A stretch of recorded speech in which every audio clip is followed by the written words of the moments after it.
adults, we teach our children things like look both ways before crossing the street or stranger danger. But there's another conversation that's just as important that some of us might not be having. And this is the conversation around healthy relationships. Right now, we're seeing trends where young children and teens are engaging in harmful sexual behaviors towards other young children. These are preventable tragedies that often stem from not having these conversations and not teaching children early what is inappropriate and what is appropriate. Children who understand consent and boundaries are significantly less likely to harm others or to be victimized themselves. And you, their parent, are just the right person to teach them. I know this can feel uncomfortable, but here's the thing: you don't have to be perfect, you just need to be present.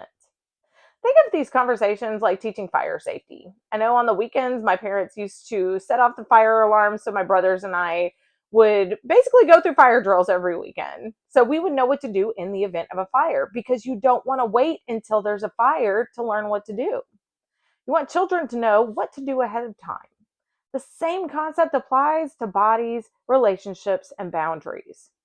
The big question we get is how do I start these conversations? The key is starting early with small conversations woven into everyday life. For young children, we do want to make sure we're using correct clinical terms for body parts and also teaching your body belongs to you.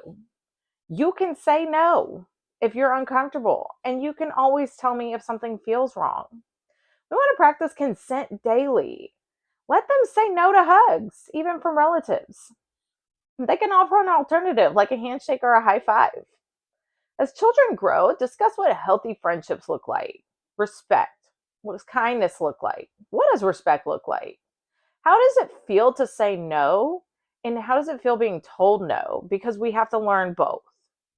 For teens, we want to explicitly define what consent means. Consent is permission that's freely given, and it is an enthusiastic agreement that is informed and can be withdrawn at any time. A big thing that you can do is use teachable moments from movies or TV shows to open conversations naturally. If your child shares something concerning, try to keep your cool and try not to panic. It might be natural to go into panic mode, but really our reaction determines whether they'll come back to us again.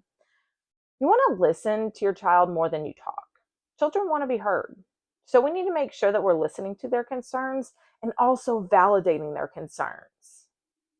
If you see any age inappropriate sexual behavior or sudden personality changes, reaching out to a counselor may be a necessary next step so the behavior does not escalate. Early intervention prevents escalation.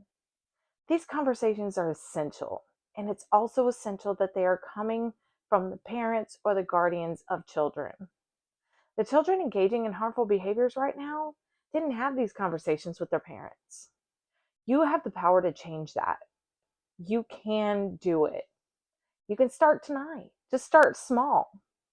It's natural to feel uncomfortable or afraid to have the conversation, but that conversation might be the one that changes everything.